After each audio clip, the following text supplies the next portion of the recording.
Always on his mind. I'm Jeff Stein with today's Iowa Politics Report. For someone who says he doesn't think about his predecessor, President Biden sure seems to reference him a lot. Now, you may recall that in the 50 weeks so far of the Biden presidency, he's been asked at times about now former President Trump.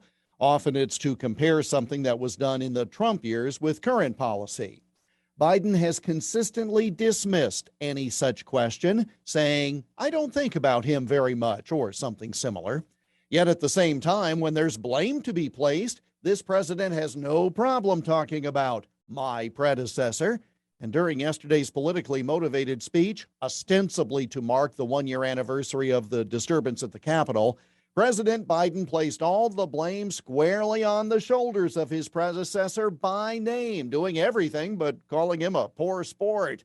There is no question that Trump is always on the minds of Biden and his fellow Democrats in Washington, and in Iowa for that matter, judging by the flurry of sanctimonious news releases that came from the state party and every candidate yesterday. Makes sense since they only had one goal in mind in the 2020 election: beat Trump. No real strategy for how to govern once that was accomplished. Not enough in common, really, to come up with legislative plans. As I've said before, it's sort of like the dog who chases cars and then doesn't know what to do when he catches one. Granted, last month, this president did praise the former president by name when it came to developing a COVID vaccine, after steadfastly rejecting such comment for the previous year. An accurate and appropriate gesture, even if months late.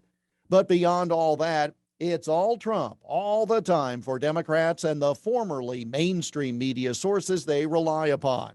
He's in their heads because he's still the key force that can motivate political change that puts them on the sidelines out of power. So don't look for their mindset to change anytime soon. And that's the Iowa Politics Report for Friday, January 7. On Twitter, Instagram, Getter, and Parler at Iowa Politics. I'm Jeff Stein on News Talk 1540 KXEL.